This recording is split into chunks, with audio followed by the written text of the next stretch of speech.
مدينة مغاغة محافظة المنيا سنة 1975 اتولد نجمنا المعروف أحمد حسن. ظهور نجمنا أحمد حسن كانت سنة 1995 لما لعب مع نادي أسوان، لعب موسمين 95 96 و96 97 ولفت الأنظار بشدة، وبعدها انتقل للنادي الإسماعيلي. لعب مع النادي الإسماعيلي موسم سنة 97 وكان موسم خرافي للكابتن أحمد حسن. أحمد حسن وقع للنادي الأهلي وحصل شيء أشبه بالثورة في الإسماعيلية، رفض من جماهير النادي الإسماعيلي وضغط على مجلس الإدارة في إنه أحمد حسن ما يروحش النادي الأهلي.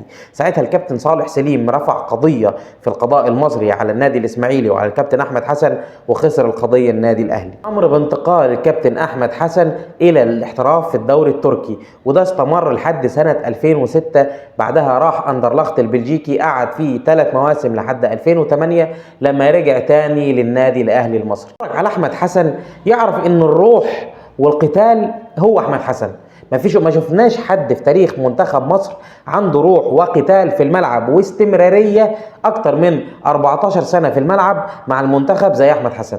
كمان لعب موسم مع نادي الزمالك، بس الموسم ده ما كملش عشان خاطر الأحداث اللي حصلت في بورسعيد، وتم إيقاف الموسم وتم إلغاء كمان الموسم اللي بعده. عشان كده الفترة اللي أحمد حسن لعبها مع نادي الزمالك مش ناس كتير بتفتكرها. الفترة الأخيرة مع تدني النتائج بتاعة منتخب مصر وإنه ما بقاش في روح في المنتخب، كل الناس بتقول يا ريت عندنا حد تاني زي أحمد حسن. أخذ مع المنتخب أفريقيا 98 2006 2008 2010، وكان أحسن لاعب في البطولة 2006 و2010، وكان ليه أهداف كتير حاسمة، خصوصا الهدف سنة 98 اللي كان في نهائي البطولة. ومحدش ينسى ضربة الجزاء اللي ضيعها قدام كوت ديفوار في نهائي البطولة 2006 اللي كانت في الأشواط الإضافية.